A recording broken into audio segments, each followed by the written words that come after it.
In centuries to come, someone will open a dusty manuscript. Their fingers will brush words laid by a hand that lived and slept long ago. Maybe it will be Elric's. Maybe it will be another monk's. But the feeling will be the same. A quiet connection across time. Ink like veins across parchment. Whispers like threads through history. Softness that survives. So now, gentle soul, let your breathing slow. Let your mind release its grip. There is nothing more to do. No more pages to turn. No more quills to dip. Only the soft lull of your own inner scriptorium, where thoughts are quiet and dreams are tender and sleep is waiting patiently. Let yourself fall into it, like a scroll returning to its shelf, like a candle gently dimming, like a monk folding his hands and letting the world go. You have walked the cloisters. You have touched the vellum. You have listened to chants older than time, and now your own silence is ready. So go there, drift there, rest there, and when sleep comes gently, softly, without any effort, know that you are not alone. Elric is there.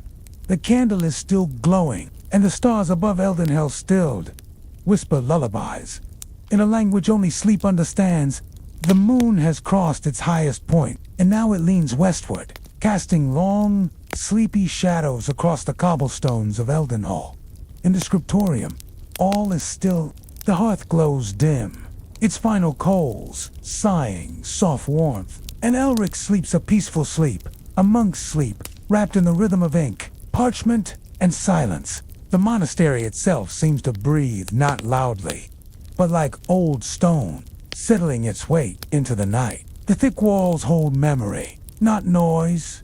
Footsteps long past, chants long faded, prayers long finished, and yet still they linger in the grains of wood, in the dust of the floors, in the hush between each breath. It's said that many medieval monasteries were built with acoustics in mind, not for grandeur, but for grace.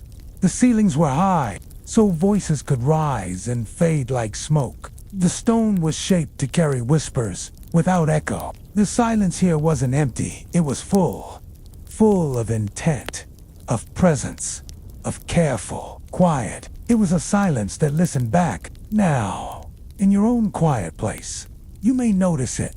That kind of silence. The listening kind. The kind that says you don't have to speak, you don't have to explain.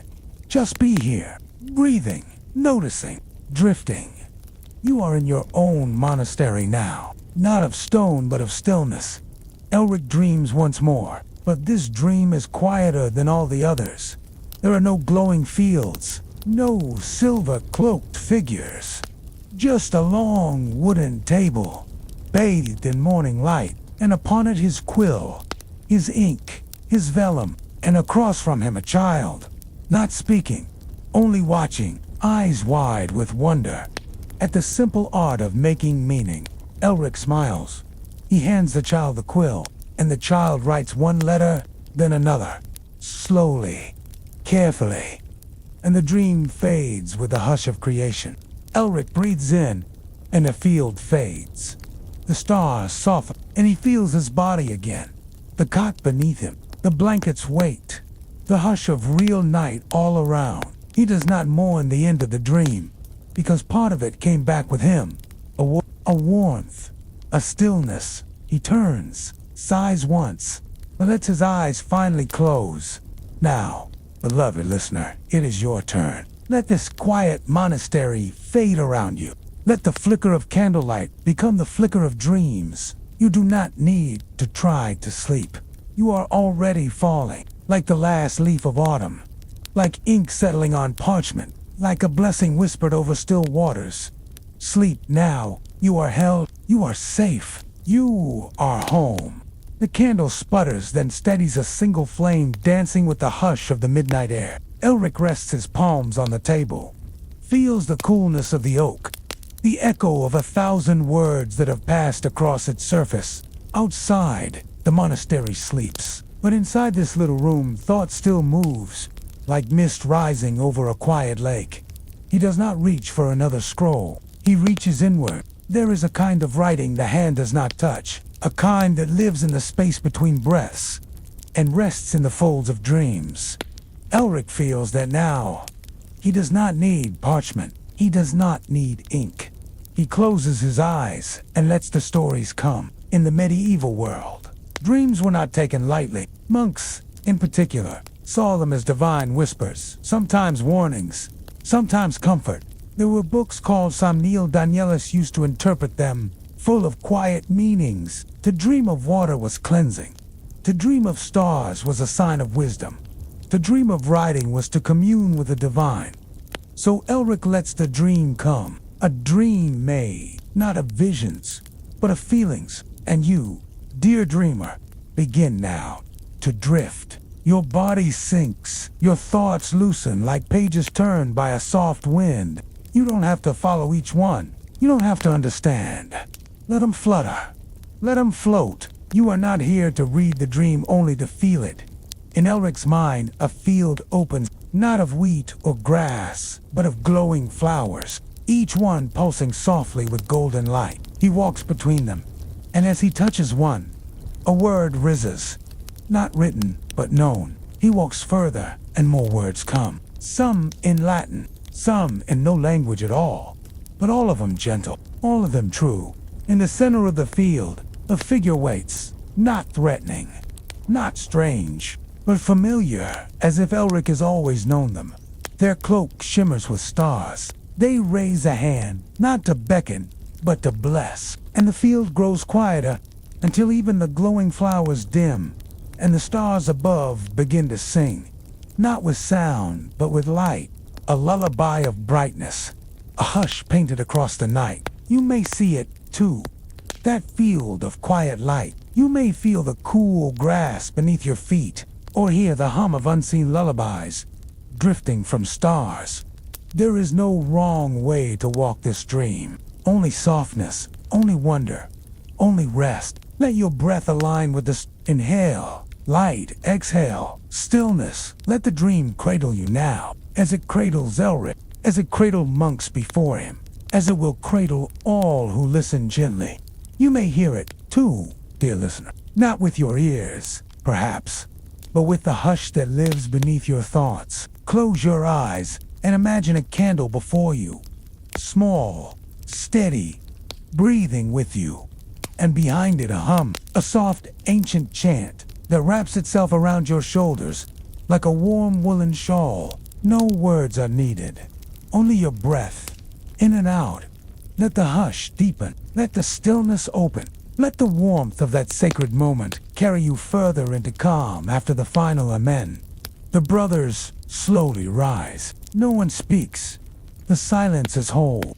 Elric walks back through the hallway, the corridor now where candles once burned. Moonbeams now rest, silver lines stretching across stone, gentle as threads in the robe of the night sky. He pauses at the open window, pressing one hand to the cool sill. The night air brushes against his cheek like the wing of a moth. Soft, fleeting. Sacred Elric thinks of his mother, who once told him that moonlight is made of forgotten lullaby. She used to hum them to him when he was small. Verses so soft, they seemed made of breath. Now, those songs live inside him. Not in melody, but in motion. In how his hands turn a page. In how he pauses between sentences. In how he lets silence do the talking. He smiles. Not from joy, but from presence. You, too, may stand beside him now. Feel the moonlight touch your brow, cool and ancient, gentle as the brushing of fingertips through your hair. Hear the distant sounds, a cricket's rhythm, a flutter of wings, the hush between everything. You are not alone here. You are wrapped in stillness, held in a monastery of your own mind. Let that thought be enough. Let it cradle you as sleep begins to knock softly at the door of your dreams. Elric returns to the scriptorium, drawn by something unfinished. Not duty, not necessity, just the gentle tug of one more sentence. He picks up the quill, now dry, and dips it once more into the ink. The room is nearly dark, but the page still glows faintly. He writes one final line on a new piece of parchment. To walk gently through the day, is to prepare the soul for night. He sets down the quill, blows softly across the ink, and watches it dry like a star cooling on the page. Outside the scriptorium, the sun has slipped beneath the hills like a coin dropped in a fountain. Its light, once golden, has cooled to a deep indigo hush. Inside, Elric stands in the doorway, watching the horizon fade. The monastery below is still rooftops dipped in twilight, corridors softened by candlelight, garden paths kissed with dew. He breathes it in, that sacred silence, as still and clear as a prayer whispered just once, but meant forever. His sandals press gently against the stone floor as he walks toward the chapel. Along the corridor, candles flicker within alcoves, casting faint halos across the walls and upon them. Tiny painted saints seem to glow with living warmth. This time each evening, the brothers gather for Vespers, the evening prayer of light and letting go. The bells have already chimed, but there is no rush. Time in Eldenhall is not counted, it is felt in medieval monasteries. The day was measured not by clocks, but by hoary canonical hours of prayer. From matins before dawn to compline before sleep, monks lived by a rhythm older than bells, older than calendars. These hours shaped the body and soul alike, breathing them into stillness, luring thoughts toward quiet. Vespers, especially, was a time of golden dusk, when the light inside grew brighter than the world without. Elric enters the small chapel. Already, the brothers sit in long, arched rows, their robes folded neatly, their hands resting palm to palm or heart to chest. A single voice begins the chant, low and slow, a river of syllables. Deus in agitatorium meum intin. O God, come to my assistance. Elric joins in. His voice, soft but steady, weaves into the others like a thread in a timeless tapestry. The candlelight flickers, the incense rises, and the air seems to pulse gently with every breath and every note. He doesn't sing from memory, he sings from the body, the vibrations in his chest, the way the chant settles behind his eyes, the rhythm it lends to his breathing, as if the soul hums quietly in response. Around him, no one fidgets, no one speaks between lines. This is not performance, it is participation in the quiet, the kind of quiet that says, you are safe to rest now, you are allowed to stop. Like lavender in the wind, like pages turning in a book already read. Elric closes his eyes. The images of the day played gently behind his eyelids. The curling golden letter of St. The brush dipped in shell gold. The dust motes dancing through light. The slow chant of the cool breath of evening stars.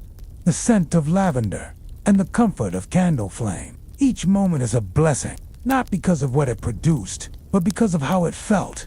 Still, intentional, and full of light. When the hymn ends, the monks remain in silence for a moment, not because they must, but because they want to, as if the quiet has grown roots in the floor and anchored them in stillness. Then slowly, they rise, one by one, like petals folding at dusk. Elric steps out into the cloister garden. The sky above is deep blue, with the first stars blinking gently overhead. He tilts his face toward them and lets the cool air gather in his lungs. In medieval times, some monks timed their prayers not only by bells, but by the stars. The position of the North Star, the angle of Orion's belt, the color of twilight, all were quiet keepers of the hour. For those who could not read clocks, celestial bodies became gentle guides. They called it horologium nocturnum, the night clock of heaven. Elric imagines this now, as he watches a single star rise above the western tower. It is the same star he saw as a boy, and it will remain long after he has set down his final quill. And perhaps you, dear one, can imagine the stars above you now. Soft, twinkling lights woven across the deep fabric of night. Let your mind settle beneath their slow drift. Let each breath align with the space between one star and the next. You do not need to count them. You do not need to name them. Just rest beneath their gaze. They are the quietest watchers, and they ask nothing in return. The garden path is lined with worn stones, smooth from centuries of quiet footsteps. Elric walks it slowly, his sandals brushing gently over the moss. Lavender grows at the edges, still holding warmth from the day's sun. He pauses beside one of the tallest stalks, rubs a few leaves between his fingers, and inhales deeply. A clean, herbaceous scent, soothing, simple, like a memory, too kind to forget. The lavender was planted by Brother Ewan long before Elric joined the monastery, and every monk who passes by adds their touch, their breath, their quiet moment of grace. Elric's chamber is small, but full of peace. A wooden cot with a woolen blanket, a candle stub on the sill, a single, well-worn book beside the bed. He lights the candle, and the flame flickers up as if it had been waiting for him. Shadows dance across the stone walls, but they are soft, not threatening, more like whispers of the day saying goodnight. He removes his sandals, folds his robe, and places it neatly at the end of the bed. The cot creaks slightly as he settles into it, the straw-stuffed mattress adapting to his shape like the earth receiving a leaf. And perhaps now you can imagine your own cot in that little monastery cell. The blanket drawn gently to your shoulders, the candle glow warming your eyelids, the weight of the day melting down into the straw, leaving you lighter, softer, safer. You do not need to hold on to anything now. Not a thought, not a task, not a worry. Let it all drift down, like snow upon the roof. The light outside begins to shift again from the gold of afternoon into the amber hush of early evening. The walls of the scriptorium seem to deepen in tone, as if the stones themselves are preparing for slumber. Elric closes the inkpot, ties a soft linen cloth around his quill, and places both gently into his writing box. A deep breath leaves him, not as a sigh, but as a slow, contented release. There is peace in finishing a page. There is peace in knowing tomorrow will bring a fresh sheet, a new candle, and the same gentle rhythm waiting to resume. From the distant chapel, a low bell rings, not urgent, just a round, warm tone rolling through the cloister like smoke. The hour of the prayer of twilight. Elric stands and stretches slowly, his joints softly clicking like old hinges. He runs his fingers across the finished page, one last time, as if to anchor the memory in his skin. Then he gathers his robe, straightens his belt, and walks quietly toward the chapel. His footsteps fall in rhythm with the tolling bell. The chapel is dim. The stained glass windows catch the last light of day and filter it into quiet colors. Rose, indigo, candles flicker in irons, their flames barely moving, protected by the thick stillness of stone. Elric bows his head as he enters. The other monks are already seated, robes gathered, hands folded. The abbot's voice begins the hymn. It is low and smooth, more breath than sound. One by one, the others join. Not loudly, not in perfect harmony, but gently, like wind through reeds. Listener whisper, the chant and the flame. Let your breath follow the rhythm of the monk's evening chant. Slow, even peaceful. Imagine the candlelight dancing just beyond your vision, casting long shadows on worn stone floors. You are safe in the hush of this chapel. You are welcome among these quiet souls. There is no judgment here, no pressure, no urgency, only song and silence and the golden cradle of twilight.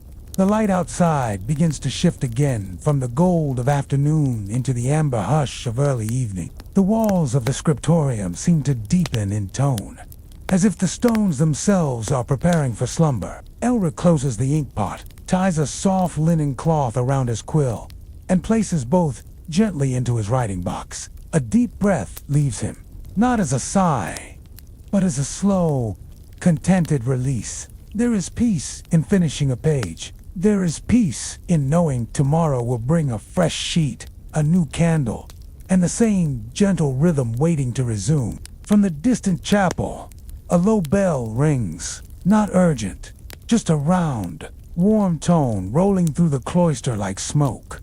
The hour of the prayer of twilight. Elric stands and stretches slowly, his joints softly clicking like old hinges. He runs his fingers across the finished page, one last time, as if to anchor the memory in his skin. Then he gathers his robe, straightens his belt, and walks quietly toward the chapel. His footsteps fall in rhythm with the tolling bell. The chapel is dim. The stained glass windows catch the last light of day and filter it into quiet colors.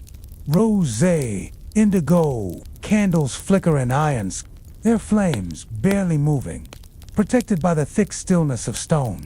Elric bows his head as he enters. The other monks are already seated, robes gathered, hands folded. The abbot's voice begins the hymn. It is low and smooth, more breath than sound. One by one, the others join, not loudly, not in perfect harmony, but gently, like wind through reeds. Let your breath follow the rhythm of the monk's evening chant, slow, even peaceful. Imagine the candlelight dancing just beyond your vision, casting long shadows on the worn stone floors. You are safe in the hush of this chapel. You are welcome among these quiet souls. There is no judgment here, no pressure, no urgency, only song and silence and the golden cradle of twilight. When the hymn ends, the monks remain in silence for a moment, not because they must, but because they want to, as if the quiet has grown roots in the floor and anchored them in stillness. Then slowly they rise, one by one, like petals folding at dusk. Elric steps out into the cloister garden. The sky above is deep blue, with the first stars blinking gently overhead. He tilts his face toward them and lets the cool air gather in his lungs. In medieval times, some monks timed their prayers, not only by bells, but by the stars. The position of the North Star, the angle of Orion's belt, the color of twilight, all were quiet keepers of the hour. For those who could not read clocks, celestial bodies became gentle guides. They called it horologium nocturnum, the night clock of heaven. Elric imagines this now as he watches a single star rise above the western tower. It is the same star he saw as a boy, and it will remain long after he has set down his final quill. And perhaps you, dear one, can imagine the stars above you now, soft, twinkling lights woven across the deep fabric of night.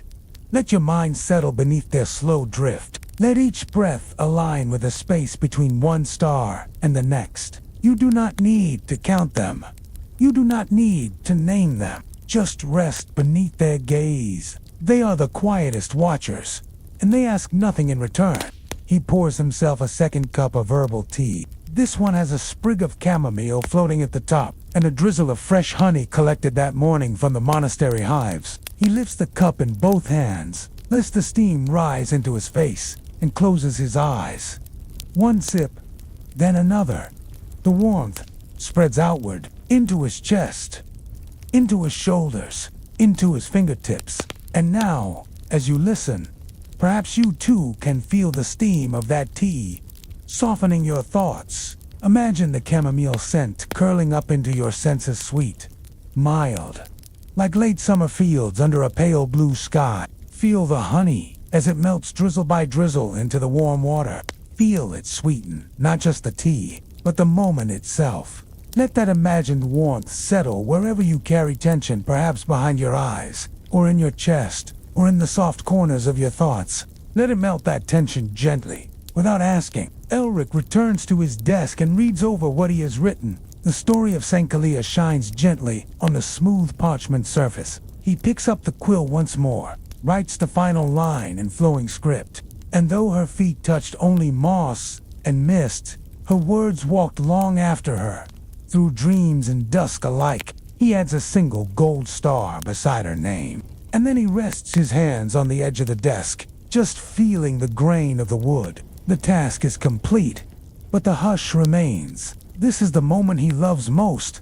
Not the writing, not even the beauty, but the stillness that comes after something is made. In curling smoke, in candlelight pressed gently against shadow, when the sound no longer lingers in the ear but in the soul, as one soaks in the last light of day before the stars appear. To let your mind drift through illuminated letters and stories made of stars. It is like the silence after a bell has rung. You are loved here. You may rest. He lets the quiet soak in. All around him, the scriptorium breathes again in soft crackles. And you, dear listener, may rest now in that same glow. Imagine yourself seated in the hush beside Elric, your own hands warmed by tea and golden light. The work is done. The page is complete. There is nothing more to do except to feel the calm, settle in, like snow falling on old rooftops. You are safe here. Elric sets down the quill once more. His fingers are lightly smudged with ink-black stains beneath his nails, a soft mark across the edge of his wrist. He doesn't mind. To him, these are not blemishes, but signs of presence of time spent in quiet creation.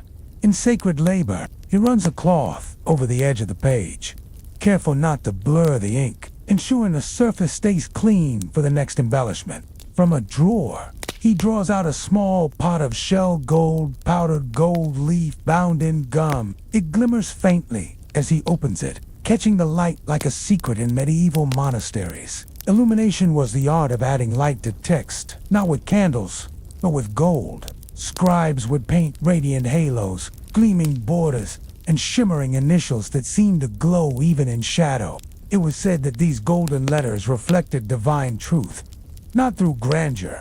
Elric dips a fine-tipped brush into the glimmering gold. He breathes slowly, carefully, and paints the first letter of St. Kalia's name, a grand, curling C. The gold settles as if it belongs, as though the page itself remembers the light. The brushstrokes are tiny, as delicate as butterfly wings. He feels the texture of the parchment beneath each careful motion. It resists slightly, then yields like earth opening to rain. The scent of the gold ink is faintly herbal, with hints of clove and resin. As the gilded letter dries, Elric leans back in his chair, letting his hands rest in his lap. The window casts a warm square of light onto his knees, and for a long moment, he simply watches the letter glow. Time softens around him. Even the air grows still. Some monks believed each letter had a spirit, a small ember of something sacred that only revealed itself when written with intention. That is why they paused between lines, why they took days, even weeks, to finish a single page. They were not just recording, they were inviting light. Elric remembers this teaching now, and feels the warmth of it settle over him. He does not rush. He lets each breath cradle the moment, like hands holding a candle. The monastery begins to shift, almost imperceptibly, into the golden hush of afternoon. Far off in the herb gardens, a bell chimes once not for prayer, but for pause, a lull between chapters of the day. Elric looks toward the window. The light is deeper now, no longer pale, but full and mellow. Dust motes dance in the beams, each one turning slowly, like tiny stars caught mid-fall. He watches them for a while, feeling as though he, too, is floating, suspended, safe, drifting. His eyes grow heavy, not with sleep, but with peace. He stands slowly, his robe brushing softly against the stone floor. From a small side table near the hearth, Brother Adran tends the ropes, fingers calloused from years of wringing time into being. But here, in the scriptorium, there is only stillness, the flicker of a candle, the smell of warmed parchment, the soft creak of Elric shifting in his seat, and above all, the promise of another line waiting to be born. Elric dips his quill again, its tip dark with ink. He begins a new passage, a retelling of an old tale, one passed down through many. It is the story of Saint Kalia, a mystic said to have been born beneath a sky streaked with silver meat. She wandered the forests alone for years, leaving behind messages carved into tree bark verses, prayers, and poems about dreams. Some say the trees still whisper her words. When the moon is high and the wind is warm, Elric copies the passage slowly, letting each word rise like mist from the ink. He forms the letters of her name with reverence. The C curls like a fern. The A rises gently, like a breath. The E rests wide and even balanced and bright. The ink catches the light, not glossy, but velvety. As he writes, he hears a soft tap. A loose petal from the lavender bundle above his desk is dropped onto the page. He does not brush it away. He lets it stay there, its scent mingling with the story. He knows Kalaya would have liked that. And now, gentle listener, as Elric writes of stars and saints, you may feel your own sky unfolding. Close your eyes for a moment and imagine the parchment beneath your hand. Cool, soft, forgiving. Feel the weight of the quill resting there, ready to shape dreams. And above you, the hush of leaves, the flutter of doves, the memory of a breeze. Let St. Kalia's story drift through you. Let it wrap around your breath and rock you like lullabies written in silver. You are held. You are heard. You are safe. As Elric places the brush down, he notices a hush has deepened in the scriptorium. A pause, as if the room itself is exhaling. Outside, the wind has returned, not in great gusts, but in wandering sighs, slipping between the old stone cracks and ruffling the edge of the tapestry. The fabric lifts ever so slightly, revealing the faded image of a deer beneath the branches of a willow. Elric watches it sway, gently, sleepily, and feels the breeze whisper across his face like cool silk. Take this moment now to breathe with him. A slow inhale, as if drawn in the cool air of Eldenhall's cloister garden, and then a long, slow exhale, as if releasing all the dust gathered in the corners of the mind. The wind outside carries the scent of thyme and rosemary, herbs grown by the apothecary monks, and dried in bunches above the kitchen hearth. Elric lets the aroma roll gently over his thoughts, quieting them, soothing them. He closes his eyes, and for a time, he simply breathes. In medieval times, many believed the wind carried voices, messages from angels, or even the breath of saints. Some monks would lift their faces to the breeze and whisper silent prayers, believing the wind would carry them faster to the heavens. Others, like the scribes, simply listened, not for answers, but for presence. They believed that wind in the scriptorium meant the world had remembered them, that even in their stillness, they were part of the greater story. Elric, too, believes this, not in the loud way of certainty, but in the soft way of knowing. With care, Elric reaches for the next sheet of vellum. It feels slightly thicker than the last, with a faint ripple along its edge, a reminder that it once wrapped the side of a living creature. He runs the pumice stone across it in slow, circular motions, softening its surface, preparing it to receive the ink. The whisper of pumice on vellum is almost like the rustle of leaves in late autumn drive.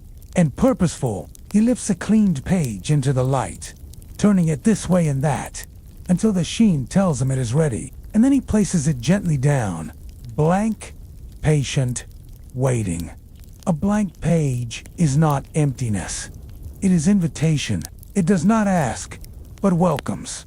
It does not push, but opens, like dreams before they form, or like twilight before the stars appear. Elric has learned not to rush these moments, for just as sleep comes more softly when not pursued, so too does the next line arrive more sweetly when gently awaited. So he waits, and the page waits with him, and all around, the light drifts slowly across the floor.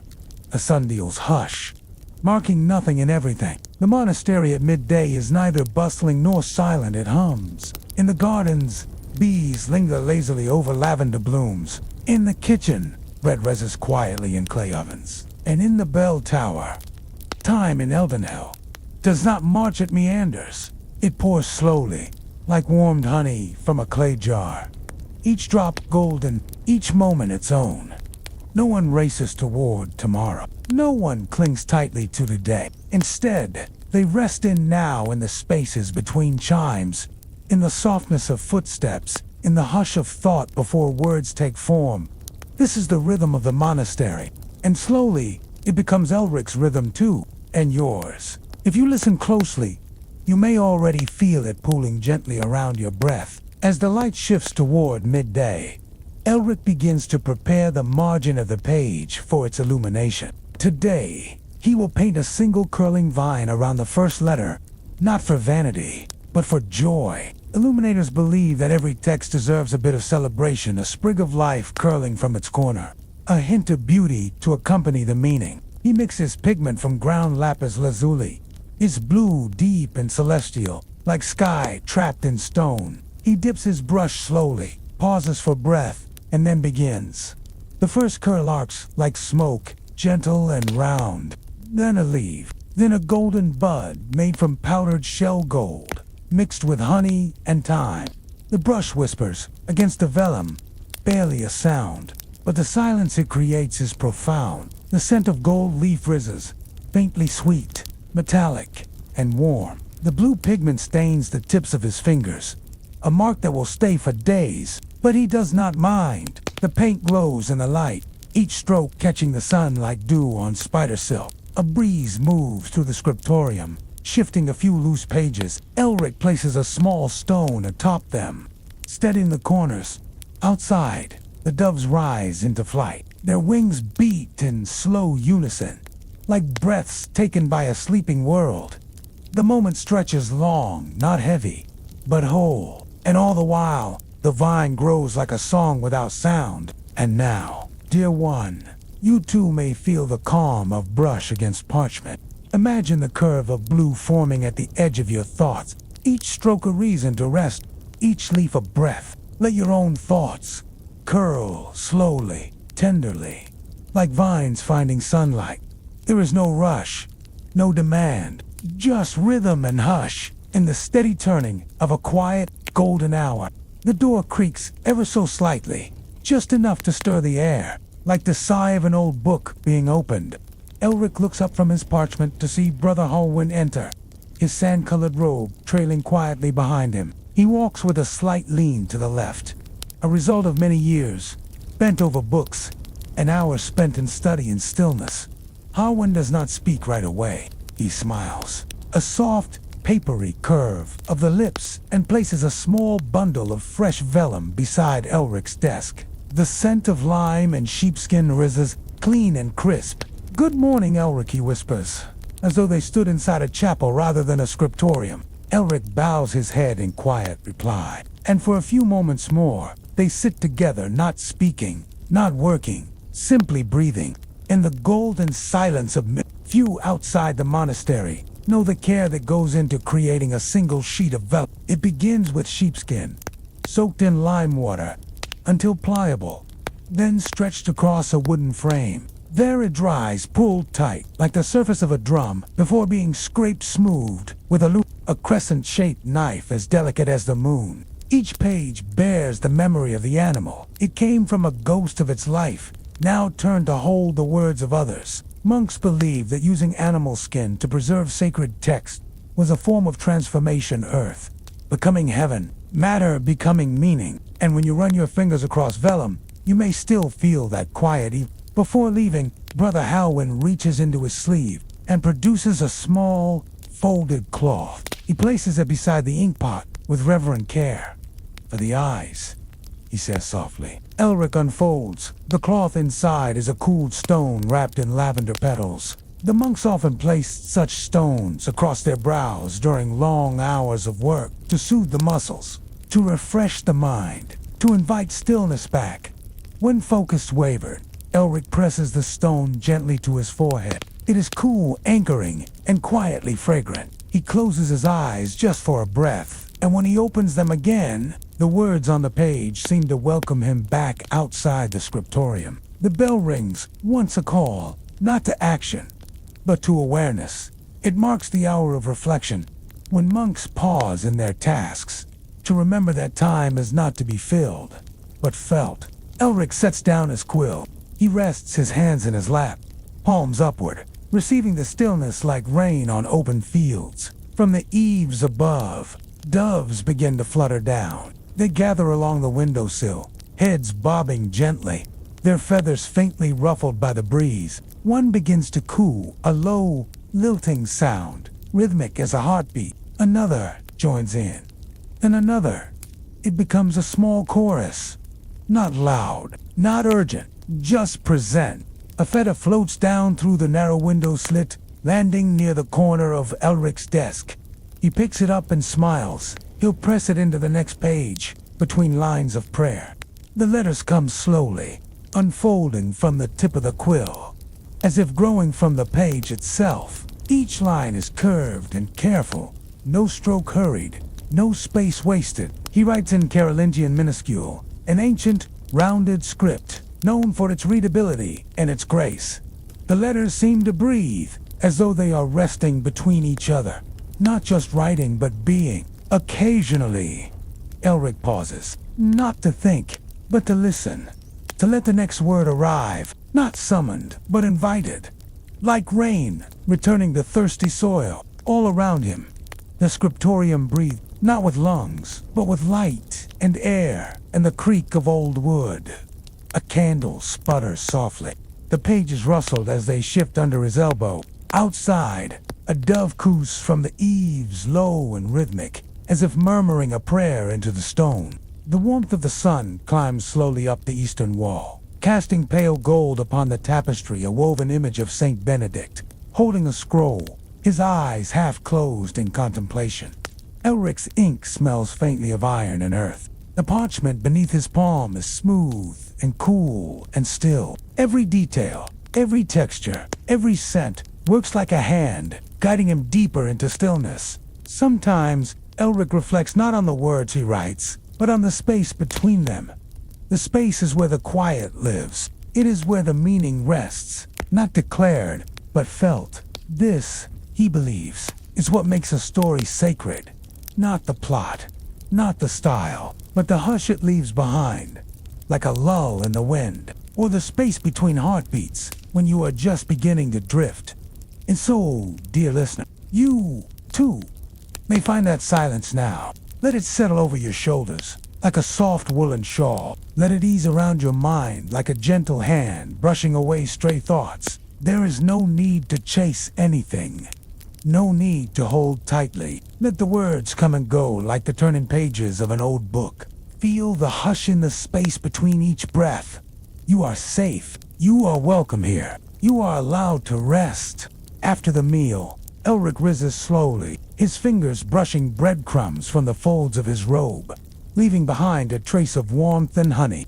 The refectory hush remains behind him as he steps into the corridor. A shaft of light cuts across the floor, illuminating the ancient grooves where generations have walked monks, scribes, healers' souls, who loved silence and trusted the slow unfolding of time. Elric makes his way back to the scriptorium, each footstep measured, not by need, but by rhythm. Like a lullaby you hum in your mind without knowing the words. Inside the scriptorium, the air holds the warm memory of candle smoke and ink. The morning light slips through the narrow window and lands gently across his desk, a golden ribbon cast upon parchment. Elric lifts the wooden lid of his writing box. Inside, a smooth goose feather quill, a clay pot of ink mixed with crushed oak galls, and a small cloth pouch holding grains of pumice for smoothing the parchment. He lays the items out with quiet care, as if setting a table for a guest made of words.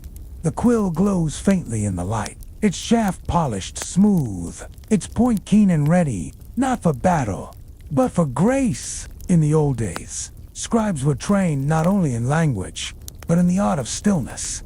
They were taught to breathe before every line, to center their hands, to steady the quill not through pressure, but through calm.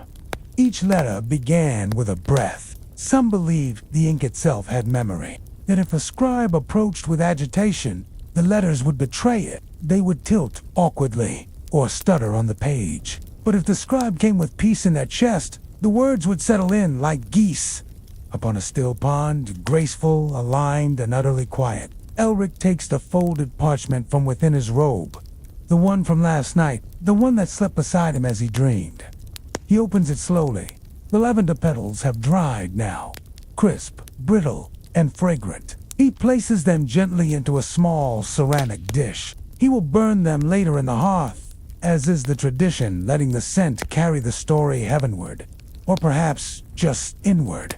The parchment is blank on one side, and this is where he begins. Elric dips his quill into the ink, taps it twice against the rim of the pot, and lowers it to the page. And there, with the faintest scrape, a letter appears.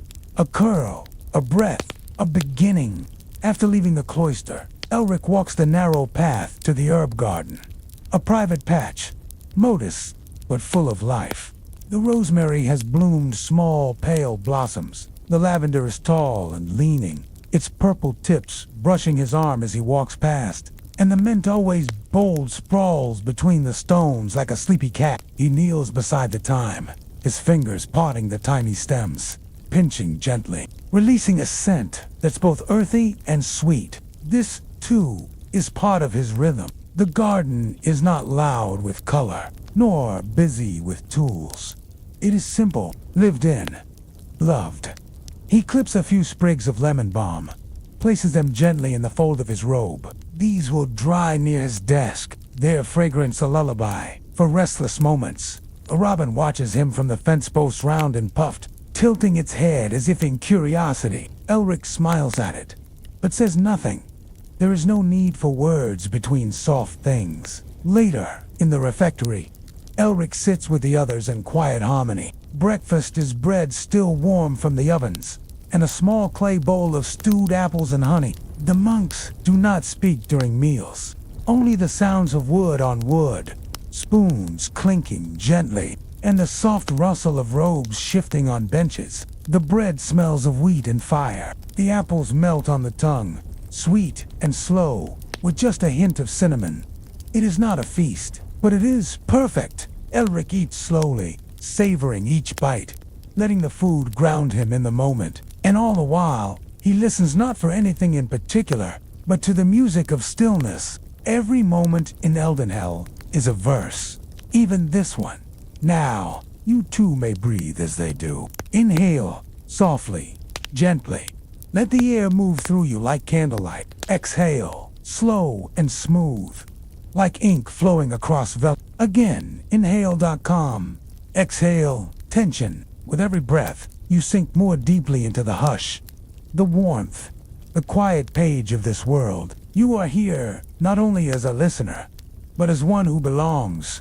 There is a place for you beside the scriptorium fire, a chair with soft linen, a cup of warm milk sweetened with clove, a folded page waiting for your touch. Let your body soften into that thought. Let your mind pause, just for now. Outside the scriptorium, the cloistered courtyard is bathed in blue-gray stillness. Mist clings low to the flagstone paths, weaving through rosemary bushes and climbing ivy. Stone arches frame the morning like a painting not of color but of breath, of silence, of the first stirrings of the day. Elric walks slowly beneath the arches, his fingertips trailing along the moss-lined columns. The coolness seeps gently into his skin, a reminder that the world is real and quiet. And here, the sky above is just beginning to warm. Not yet gold, but no longer deep. Birdsong begins, one note at a time. Simple, unhurried.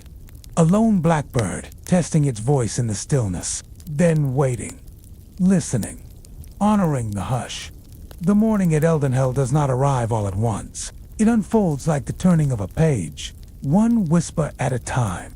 First, the bell, a single chime from the tower, rolling down the stone like warm water. Then the doors slowly creaking open, letting the scent of bread rise from the kitchens. Then the rustle of robes, bare feet against flagstone, the soft cough of a waking throat. No one hurries. There is no need. The day will wait. Elric pauses at the small marble basin near the chapel steps. He dips his fingers in the cool water, touches his brow, then his heart. Not a prayer, not exactly, just acknowledgement of presence, of breath. The basin is carved with ivy, its surface smoothed by generations of fingertips. Some say that water remembers. And if that is true, this basin remembers peace. Long ago, it is said, a scribe once hid a page within the walls of not because it was forbidden, but because it was precious. Too gentle for the world, too fragile to be read aloud. He sealed it in wax, wrapped in wool, and placed it behind the bricks of the southern archway. The monks called it the Page of Silence, and they believed that those who sat near the wall, those who breathed slowly, who listened without listening might hear the page, still whispering, not with words, but with comfort. Elric often sits near that wall, especially when the weight of the day presses too firmly on his shoulders. He doesn't try to hear it. He just rests, and in the resting, he feels lighter. Before leaving the scriptorium, Elric performs his quiet ritual. He bows gently toward the hearth, not deeply, just enough. A thank you to the fire, to the room, to the silence that held him. He returns to his desk, takes the folded page from the lavender bed, and lifts it to his chest. A moment of stillness. Then he whispers, "Fiat Pax, let there be peace." He presses the page to his forehead for just a moment, a silent blessing, and then tucks it into the fold of his robe. Tomorrow, someone will find it, perhaps in the chapel, perhaps tucked beneath a bowl of spring water in the cloister, or placed beside the small statue of the Virgin in the garden. It doesn't matter.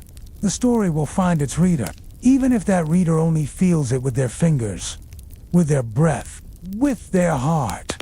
The scriptorium door is old. Its wood is dark with age, lined with narrow grooves where countless hands have touched it. Elric lays his palm flat against it, feels its coolness, its memory, its weight, and with a slow breath, he pushes it open. The hinges creak softly, not from disuse, but from age, a sound like stretching bone or the first exhale after a long nap.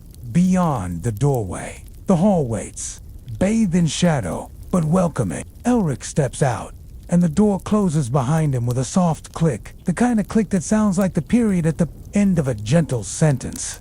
And so, dear listener, Elric leaves the page behind, but you may still hold it, not in your hands, but in your stillness, in your breath. Imagine the page folded small and perfect, wrapped in linen and lavender, resting gently in your mind. It holds no instructions, no demands, only quiet, only peace. Let that peace settle across you now, like the hem of a robe, or the edge of a blanket. You needn't understand it, only receive it, and rest. Somewhere far beyond the thick stone walls, the horizon begins to stir. A faint silver line stretches across the edge of the sky, like the softest seam between night and morning. But here in the scriptorium, the darkness is still whole. Elric has not moved in some time. The air is still around him. Even the fire sleeps low in its hearth, its embers dim and slow-breathing, like the heartbeat of a resting giant beneath the stone. The abbey remains silent. No footsteps echo, no bell chimes, only the soft rustle of linen as Elric shifts slightly, his robe brushing the wood of his chair like wind through old parchment. The folded page still rests in its bed of lavender petals, and the lavender it has begun to dry. It crunches softly beneath the paper's weight, releasing its perfume into the heavy air, a gentle offering to the room. The scent curls upward, cool and dusty and sweet, whispering calm to the dark. Then a sound, faint, far off, a bell. It rings once, then once more, a pause between the notes, like the space between breaths. It is not an alarm, nor a command, just a greeting.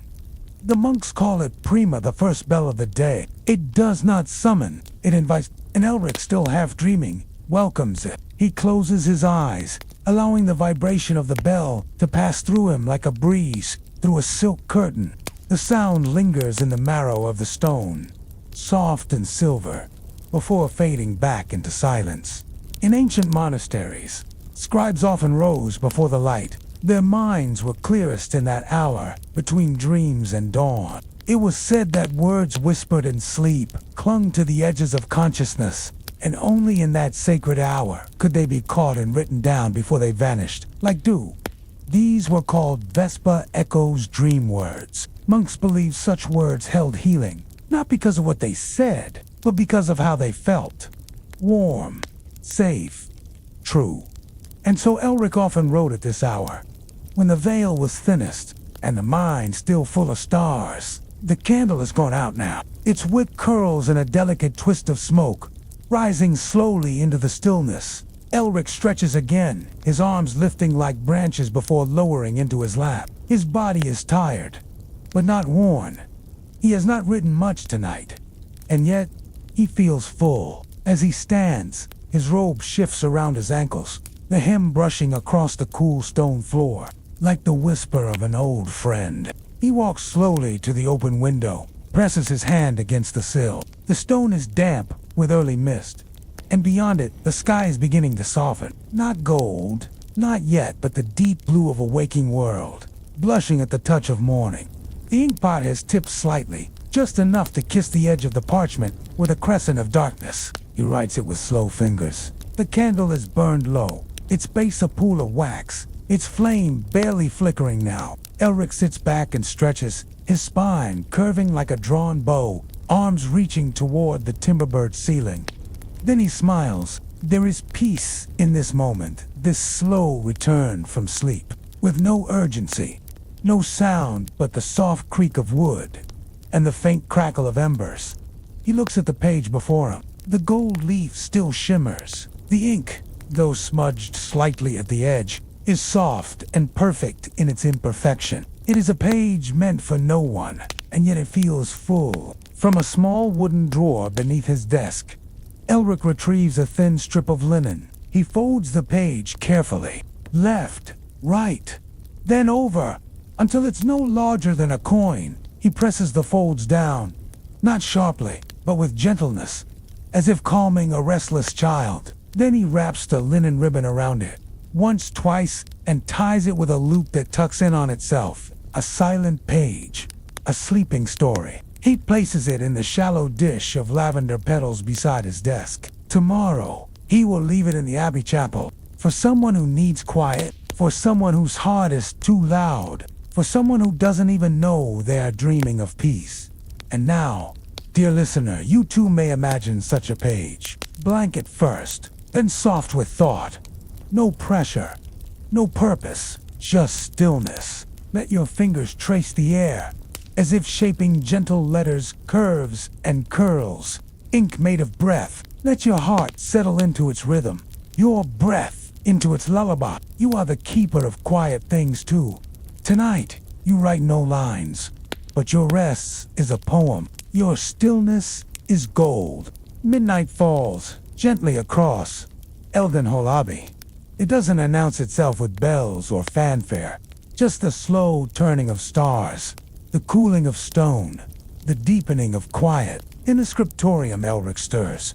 His hand rests gently beside his quill. A thin thread of ink clings to the nib, still gleaming in the candlelight. But the words on the page, the stopped pause as if even the ink has drifted into sleep. Elric's eyelids flutter, not fully closed, not fully open. He hovers in the soft space between waking and dreaming. A place without weight or thought where stories breathe on their own. The page before him glows faintly, a soft shimmer of gold leaf and gentle script, curling and coiling like mist on morning fields. His breath deepens, even quiet, like the distant tides of a slow and ancient sea.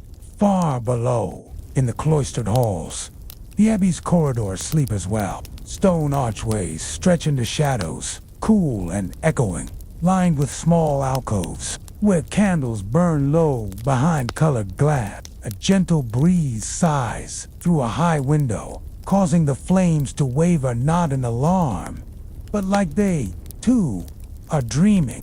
Through these corridors, Elric sometimes walks at night barefoot, robe gathered, quill still tucked behind one ear. He walks not to go anywhere, but to be part of the silence, to let the night seep into his thoughts and fill the quiet places. Each step on the cold stone floor echoes faintly, but the sound disappears, quickly absorbed by walls that have heard centuries of footsteps. He passes the old door to the herbalist's room, the scent of dried sage and thyme still lingering at its threshold. And he smiles. Everything in Eldenhall lives gently in the medieval world. Monasteries were places of sacred sound, not of noise, but of rhythm. There was the rhythm of the bell, marking the hours, the prayers, the meals. There was the rhythm of footsteps in procession robes, whispering across stone. And most delicate of all, There was the rhythm of writing. Some scribes swore they could feel time stretch and soften when they wrote by candlelight. They believed the act of writing was a kind of music, a slow, silent chant, etched into vellum. Elric felt it too. He often imagined his quill was singing a tiny, feathered voice, leaving lullabies in every letter. Even now, as he dozes at his desk, that music hums beneath his dreams. Soft, low, like wind weaving through chapel rafters. Elric dreams, not of people or places, but of letters. They float around him, golden and slow, spinning like leaves in the breeze. The air is thick with parchment, soft scrolls curling in the air, whispering verses as they drift by.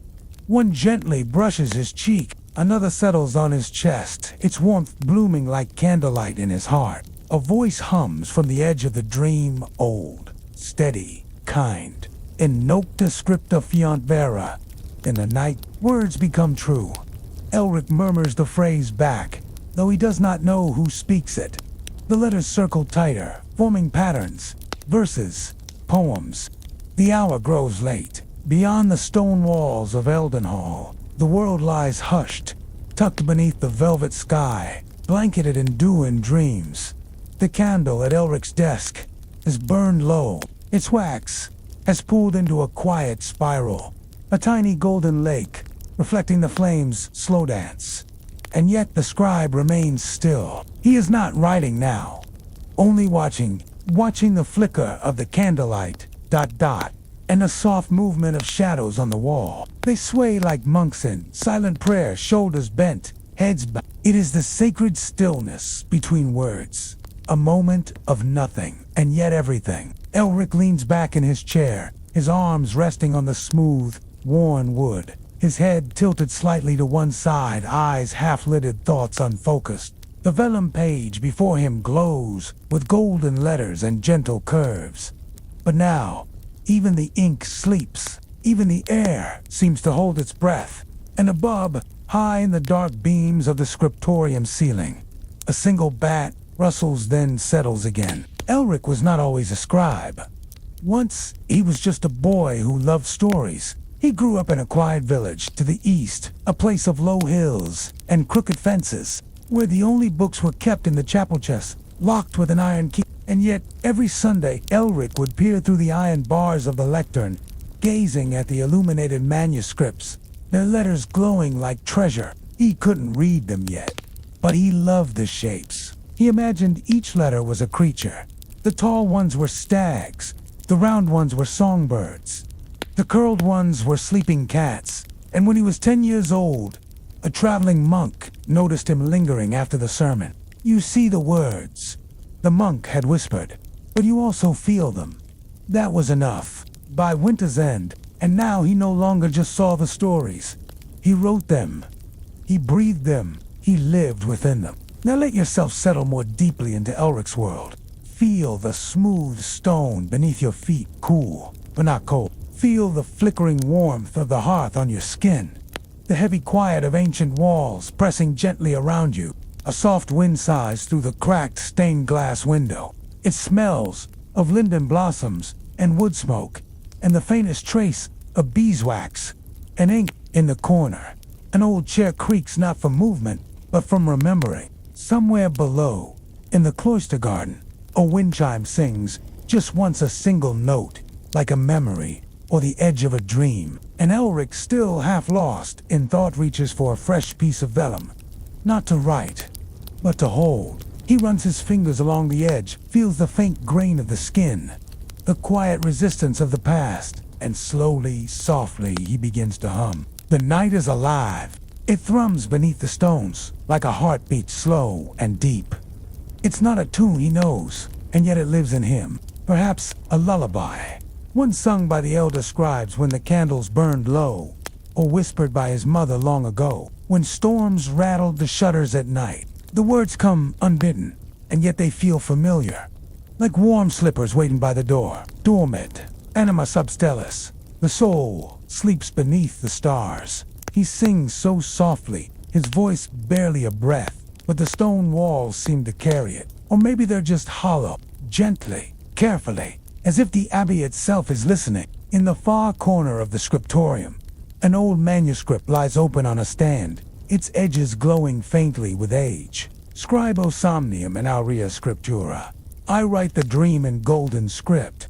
Elric smiles, not fully awake, but not asleep either. Balanced perfectly between, in the old days, some believed that vellum could carry emotion. Then a page of written with true calm could absorb peace like a sponge, and later, when touched, release it. The monks called this quiet, and they would write lullabies or prayers not to be read, but simply to be held, to calm trembling hands or soothe a restless mind. These silent pages were folded into tiny books, tied with soft ribbon and tucked beneath pillows or inside travel cloaks. Elric has copied many such pages, pages meant not to be read with the eyes, but felt with the soul. Tonight he decides to create one of his own. No audience, no purpose, just softness captured in ink. So now let your own thoughts drift as gently as Elric's.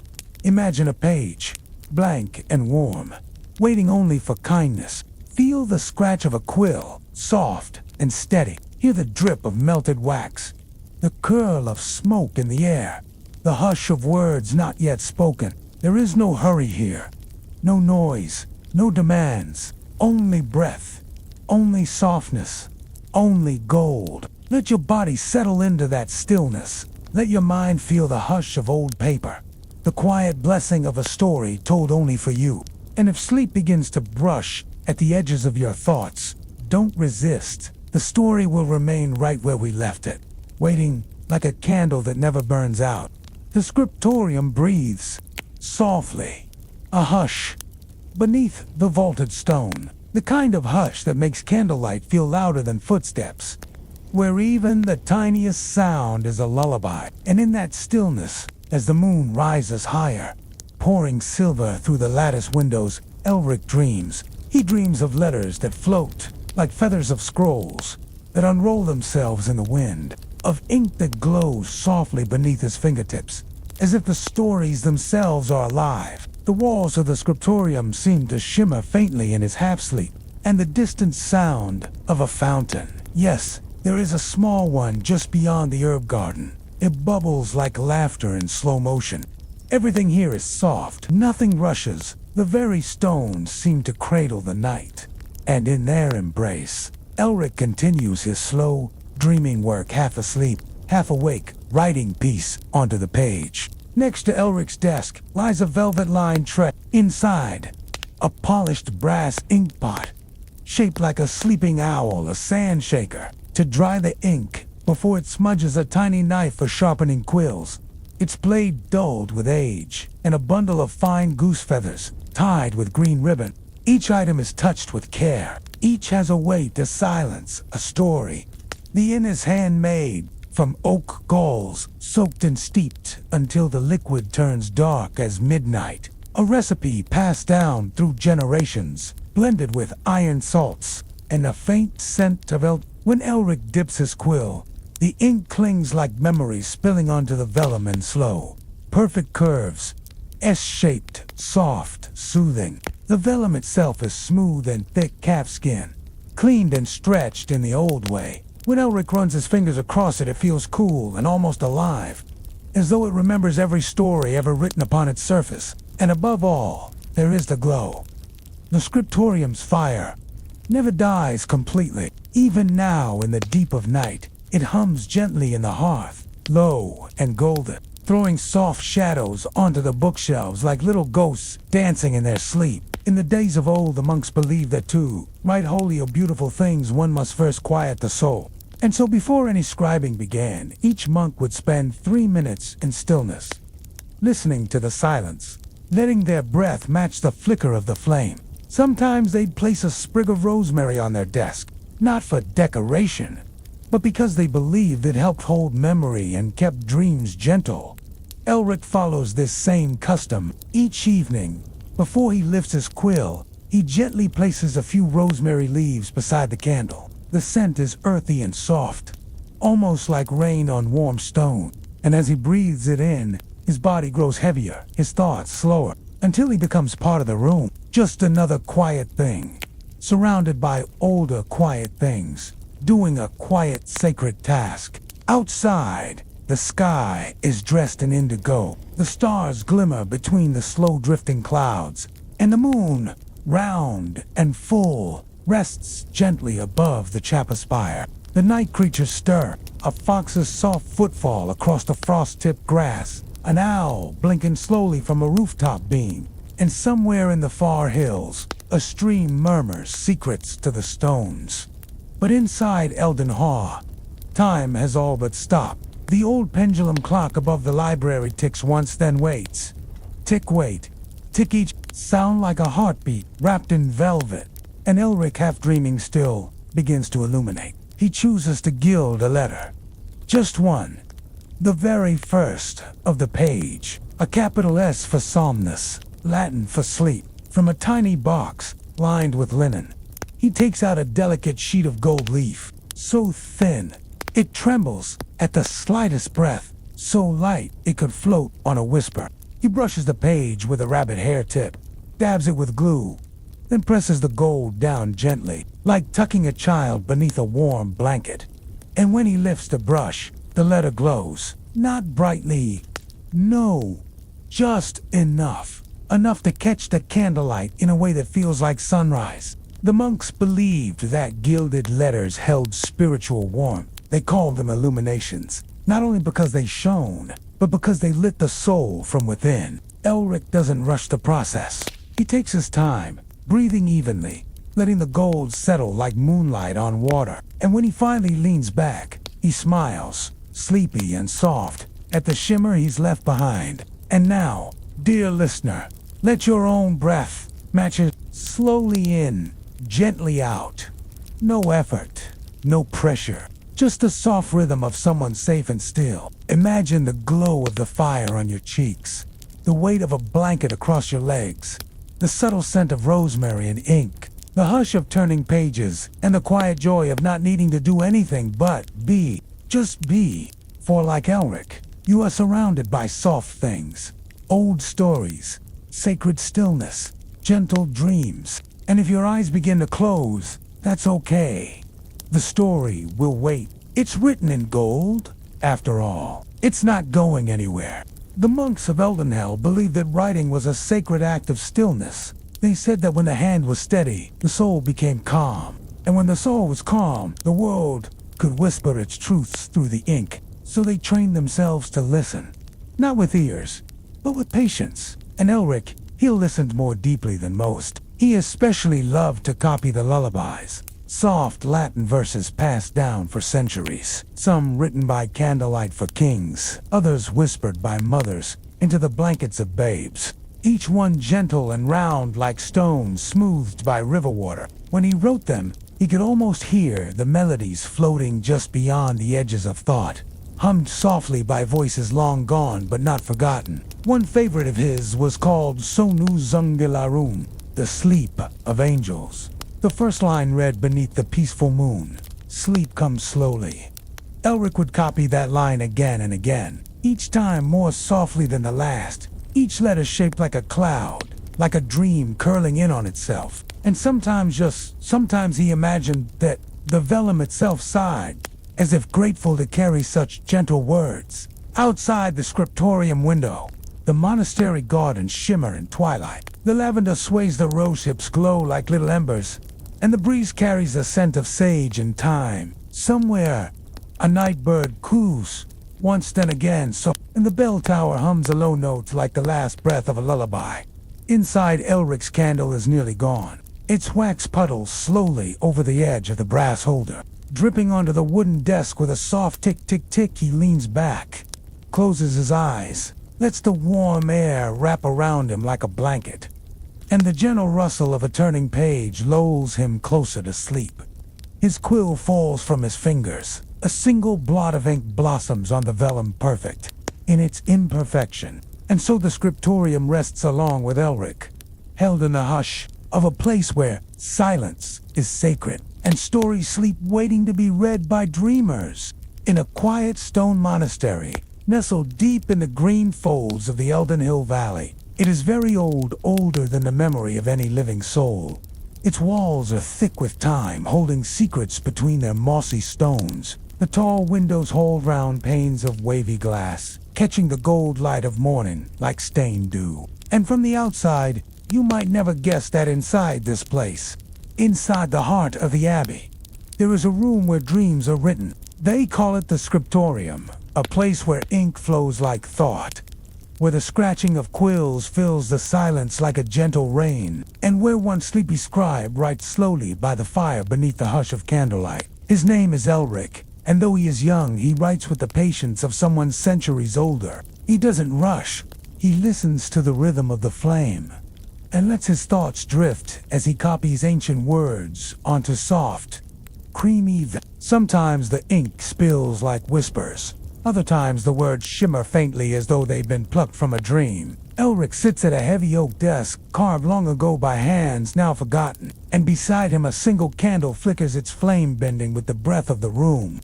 The scent of warm wax and dried herbs lingers in the still air. A soft breeze sneaks through a cracked window, fluttering the edge of a scroll, but he doesn't mind, for Elric lives in the rhythm of repetition. Dip the keel, tap the edge, stroke across the vellum, pause, blink, rest, and begin again. Around him, the walls are lined with books, some wrapped in velvet, others crumbling at the spine. Above, wooden beams cradle the ceiling like the ribs of a great ship, and from those beams hang bundles of lavender and mint, tied with ribbon to keep moths away and lull the scribes to peace. There are no clocks here, only the shifting light through the arched windows, the soft chime of the tower bell at dusk and dawn, and the rhythm of the breath of the abbey. Some say that time flows differently in the script, that hours pass like minutes or stretch into eternities, depending on the calmness of one's heart. Elric rarely notices it. Sometimes he writes until the stars have blinked awake. Other times he wakes to find his cheek resting on the very pages he was writing. A little puddle of ink beneath his nose, a half-finished letter stretching off the page like a yawn in midair. And no one scolds him, for this is the way of Elric.